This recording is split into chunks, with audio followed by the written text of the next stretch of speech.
So welcome again to the course module of communication engineering. So in the last lecture, we have started angle modulation and we have already seen the time domain representation of phase modulated signal, and we have already seen the time domain representation for frequency modulated signal. So for single tone modulation case, we have already seen this particular expression in the last lecture, and we had already defined this term beta, which is the modulation index for frequency modulation. So now we have to discuss further about this particular beta, okay, and then we have to look at the two different cases based on the values of the beta. So if you see this beta in this particular expression of the FMT signal, okay, frequency modulated signal in this equation number 4, we can see that this beta has been defined as beta equals to KF AM divided by FM.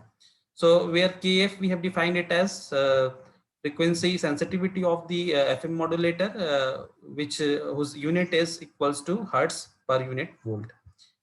If our mass signal is having a voltage waveform, okay, and then AM will be obviously in the volts.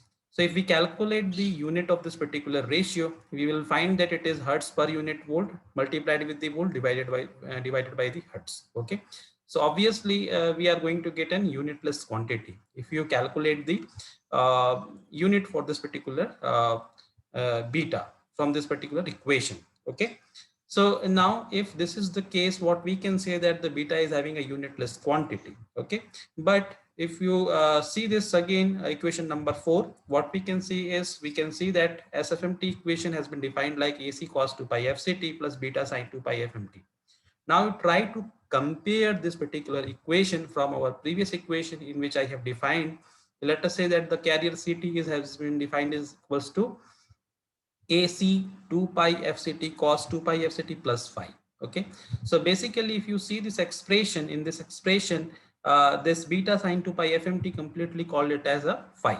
Okay, so generally we measure the phi in radians. Okay, and therefore this quantity should have a unit of radians, right?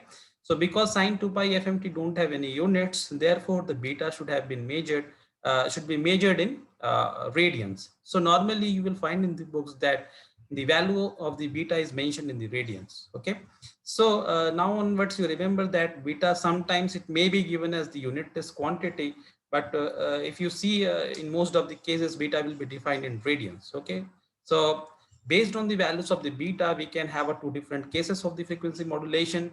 For example, when beta is less than unity, means 1 radian, then it will be called as a narrowband FM. And when it is having beta greater than unity, 1 radian, then it will be called as wideband FM. Why it is called as a narrowband FM or wideband FM, we will be see later in the coming lectures when I will be discussing about the wideband FM, because that time it will be more clear to define why it is called as narrowband FM or wideband FM.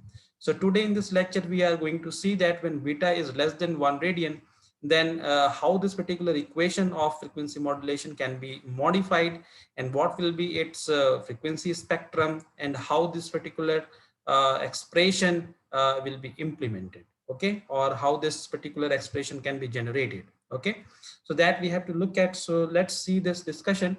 So basically we have this particular expression for frequency modulated signal, and in this case what we have to consider is that the beta is much lesser than 1 radian. Okay, so when beta is less than 1 radian, this case is normally called as narrowband frequency modulation.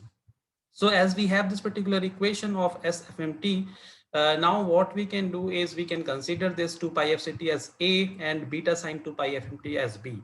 So this can be expanded, cos A plus B formula, we can expand it in the we can consider it to be A and B, so it will become cos A plus B. So we can write, or we can expand this expression by using the formula of cos A plus B. So that if you do, then we will be getting this expression of SFMT that will be equals to AC cos 2 pi FCT cos beta sin 2 pi FMT minus AC sin 2 pi FCT and sin beta sin 2 pi FMT. Now when we consider that the beta is much lesser than unity, okay, when it is less than 1 radian, in that case we already have this identity whenever the theta is small. Okay, whenever the theta is small, we have this identity that the cos theta will be approximated as equals to 1 and the sin theta will be approximated as equals to theta. So because beta sine 2 pi fmt, when beta is small, this entire quantity beta sine 2 pi fmt will be smaller. Okay. So here I will be replacing beta sine 2 pi fmt equals to theta. Okay. So I'm considering that this has been defined as equals to theta, and because beta is much smaller than unity, the entire term will become much lesser than unity. So if we follow this identity, this particular equation can be remodified, and that expression will be for the NBFM case, Prince narrowband FM case. So here we have to write cos beta sine 2 pi fmt, that will be equals to unity. So that will become unity. So only this term will be left out, AC cos 2 pi fct, then minus sine, and then AC sine 2 pi fct, and this has to be replaced by sine beta sine 2 pi fmt has to be replaced by beta sine 2 pi fmt. So here I have written the beta, and this is AC, then sine 2 pi fmt, and then sine 2 pi fct. So this is the expression for our narrowband frequency modulated signal time domain expressions. Now what I can do is we have another trigonometric relationship in which we have this formula of 2 sine A sine B. So that can be written as cos A minus B minus cos A plus B. So now here I can apply this formula to this particular part, okay, in which we have sine 2 pi fmt and sine 2 pi fct. So here we can see that we can multiply it by 2 and divide it by 2, and then we can apply this formula. So this formula, if we apply here, I am taking 2 pi fct equals to A and 2 pi fmt equals to B, and then we can expand this equation further. So you will be getting as NBFM expression equals to AC cos 2 pi fct minus beta AC by 2 cos 2 pi fc minus fmt plus beta AC by 2 cos 2 pi fc plus fmt. Now this particular expression of narrowband FM can be further compared with the conventional AM expressions. So we have already derived this particular equation of AM in our previous lecture. So I am just taking that expression directly from those lectures. So please, those who haven't seen this particular lecture, please go back to that lecture and confirm this particular derivation. Okay. So now if you see this expression, if we compare this AM expression with the NBFM expression, we can find that it is having the same pattern. Okay. You can see that it is having the same, it is containing the same factors. Like here we have the AC cos 2 pi fct. Again, in this expression, we are having AC cos 2 pi fct. Then we are having per sideband cos 2 pi fc plus fmt term. So we are having cos 2 pi fc plus fmt term. Okay. Again, we are having upper sideband, and again we have a lower sideband 2 pi fc minus fmt term. So again we are having 2 pi fc minus fmt term. So basically in SM means AM expression and NBFM expression, we are having carrier, we are containing upper sideband, and we are containing lower sideband. Again, we are having in this expression of NBFM, we are having a carrier, we are having a upper sideband, and we are having a lower sideband. Now you can see that these factors are like in this case of amplitude modulation, this factor is mu. Okay, and here we have the factor is beta. Okay, again we know that the mu is already less than unity. Okay, and again here this particular equation beta is again less than unity. Okay, so now if you want to see the distinguish means between these two expression, okay, what is the difference? We can find out that in the case of NBFM expression, okay, if you see the lower sideband, the sign of the lower sideband is negative. Okay, here it is negative sign, and in this case we had the positive sign in the case of AM, right? So basically, what is the difference? The only difference is that the in the NBFM case, the lower sideband part is actually 180-degree out of phase with respect to the AM case. So this is what we have written here, that the frequency spectrum of NBFM will be the same as conventional AM, except that the lower sideband of NBFM signal is 180-degree out of phase as compared to our AM cases. So this is the only difference if you see. Okay. So now what we can do is we can calculate the frequency spectrum of this NBFM by taking the Fourier transform of this particular expressions, and again we can also find out the what is the power requirement. So calculation of the power requirement is very straightforward as we did for the case of AM. Okay, so please recall that expression. So what we can do is we can directly write this power requirement equals to AC square by 2, then plus this expression. So it will be beta square by AC square by 8. Again, it is beta square by AC square by 8. Okay, so that term has to be added, and then we can calculate the total power requirement for transmission of the NBFM signal. So first look at that, what will be the Fourier spectrum. So Fourier transform of this expression we have already calculated for SMT. Okay, a similar expression should also become for NBFM. Just keeping in mind that we are having this factor beta AC by 2 and there is a one negative sign. Okay, so after calculating this, we can have this particular expressions. Okay, we will be getting two delta functions due to the availability of the carrier frequency, and then we will be getting another two delta functions for upper sideband and then another two delta function for lower sideband. So after calculating this, we can draw the spectrum for the NBFM modulated signal. So let us suppose that we are having a message frequency singleton case we have taken. So let us suppose this is our spectrum of the message in which we have the message frequency equals to FM. So at this point, we are having one impulse function. At minus FM, we will be having another impulse function and its amplitude will be AM by 2. So now after doing this modulation NBFM from this particular expression, this particular waveform, this particular spectrum has to be shifted around the carrier frequency, keeping in mind that its lower sideband should be 180 degree out of phase. So here we can see that we are having a carrier frequency at this point at f equals to fc, whose magnitude is AC by 2. Here you can see that it is magnitude is AC by 2. So another carrier will be at minus fc. It will be again having the same magnitude AC by 2. So now you can see that we are having the upper sideband placed at fc plus fm, and we are having the lower sideband at fc minus fm.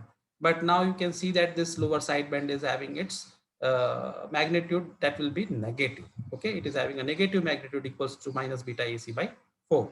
So you remember that if we want to plot the only magnitude spectrum, okay, magnitude spectrum, then this has to be taken a magnitude. Once you will take the magnitude, this can also be plotted in the only above this particular x-axis. Okay, so when you calculate only the means if you want to just plot the magnitude, then this will also come onto the upper side of this particular frequency axis. Okay, but when we are not plotting the magnitude, then this sign has to be represented. Okay, which is denoting in that this particular LSB is having 180 degree out of phase. Okay, so this way we can plot our spectrum for the NBFM. A similar case, you can see that once you will plot the positive side, just we have to take the mirror image to get the spectrum in the negative frequency axis. Fine. So here it is our LSB, which is again having a 180 degree phase shift with respect to your AM LSB part. Fine.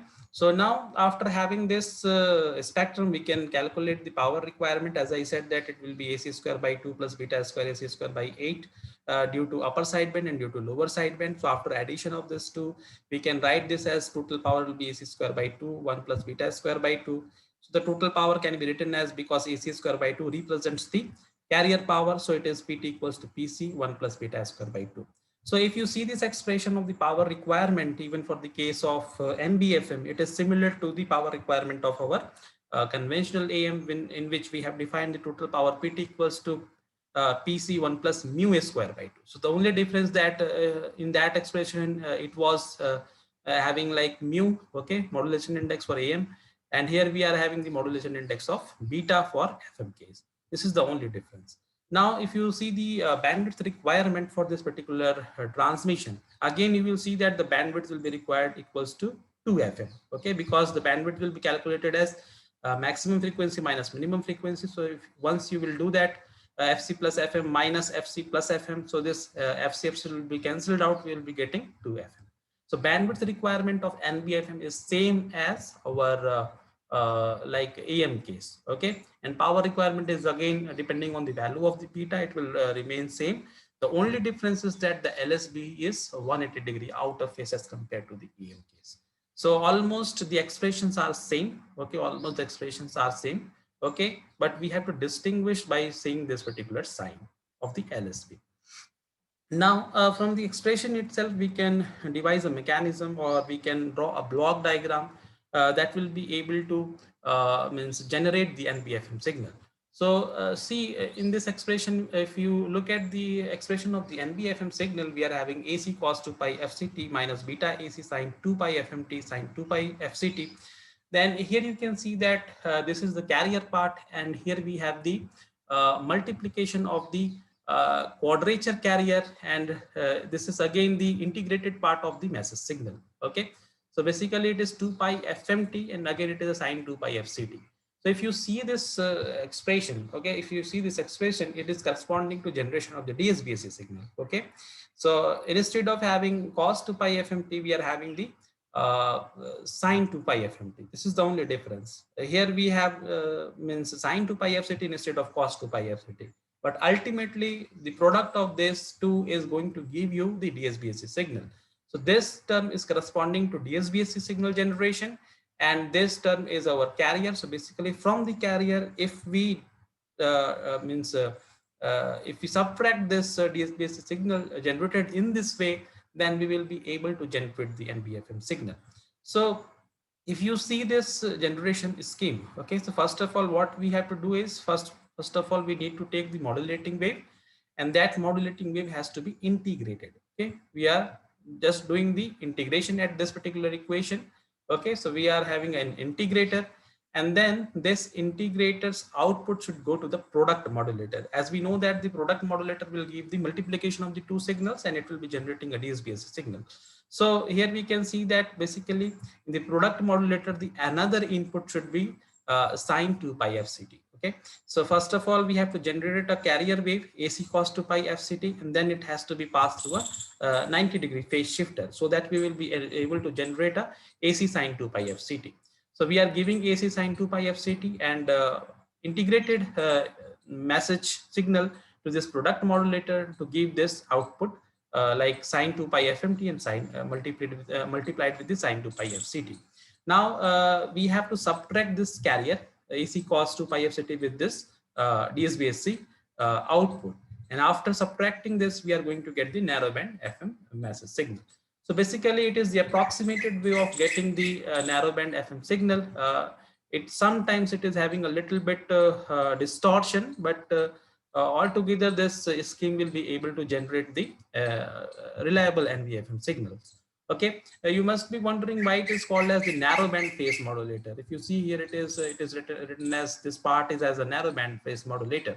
So actually, it is depending on this relationship. First of all, you can see that we had the phase modulated signal, which we have already defined equals to AC cos 2 pi fct plus kp mt.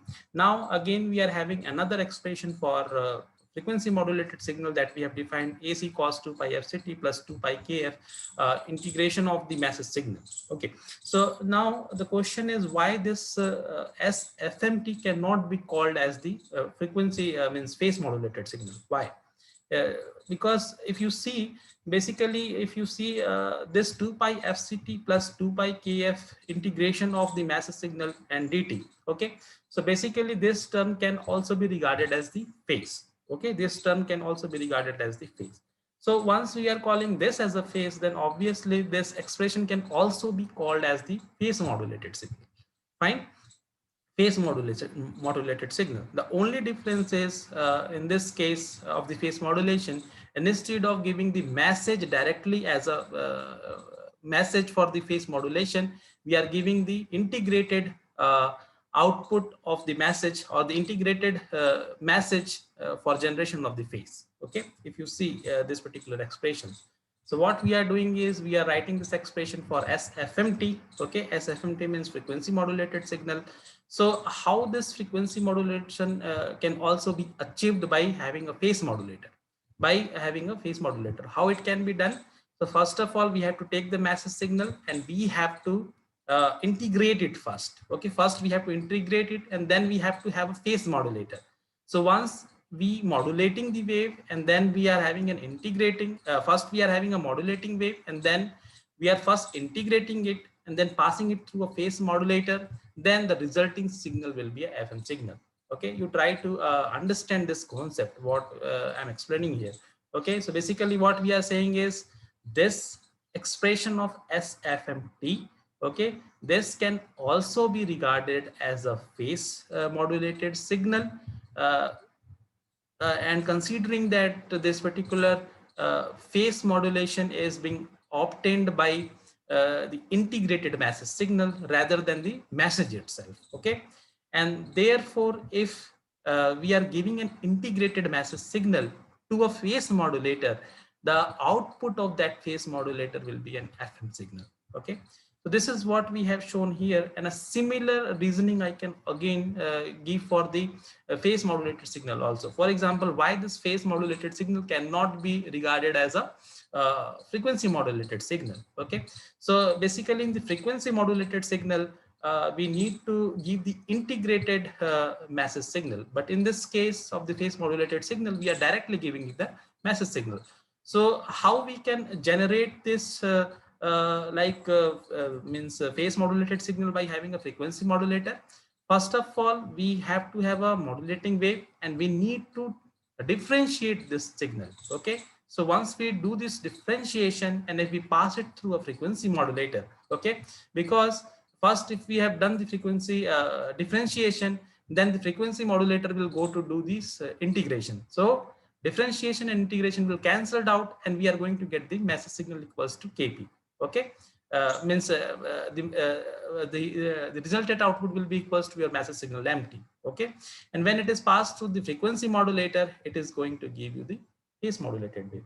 So that's why here we can see that we are having a modulating wave. Okay, in this modulating wave we are having the integrator, and then this rest of the block is actually represents the narrowband phase modulator. Okay, and then we are going to get the narrowband FM wave. I hope you must be able to understand this concept. Okay, please try to understand this concept, why we are having this block diagram and this block diagram. So please go back and try to understand what I have explained, because just by seeing the expression, we will not be able to tell that whether it is a phase modulated signal or the frequency modulated signal. Okay, so we can have this way of generating the phase modulation and frequency modulation from the other modulator. Like in this case, we have using the combination of integrator followed by the phase modulator to generate the FM signal. And in this case, we are having the differentiator followed by the frequency modulator to generate the phase modulated wave. So I hope this discussion must be clear. So in the coming lectures, I will be discussing about the wideband FM. So one more point, just I want to make it clear that generally by this method, the output of NBFM that we are going to get is having or containing a little bit distortion. So generally to keep this distortion low, generally it is having two different type of distortions. For example, like one thing that we have is generally in the frequency modulated signal, we need to have a constant amplitude of the carrier. Okay, but generally it is not so. A little bit variation in the amplitude is also found. Okay, so its envelope will not be constant. A little bit variation in the envelope is also found, and that to keep to very small value, or that distortion if we want to keep small, we need to take beta should be very small. And generally in the practical sense, beta less than 0.3 radians is sufficient to give the distortionless output. Okay, and another problem with these things are that it is also generating certain harmonics. Okay, like third harmonics or some other higher harmonics is going to be generated. Okay, so that generation has to be prevented. So that can be done by keeping the beta value less than 0.3 radians. So I hope this discussion must be clear. So in the if you have any further query or any doubt, you please drop me a message in the comment box. I will be discussing it further. In the coming lectures, I will be discussing about the wideband FM signal. So please stay connected with the channel for the coming lectures and any more updates. Thank you for watching. Stay connected with the channel.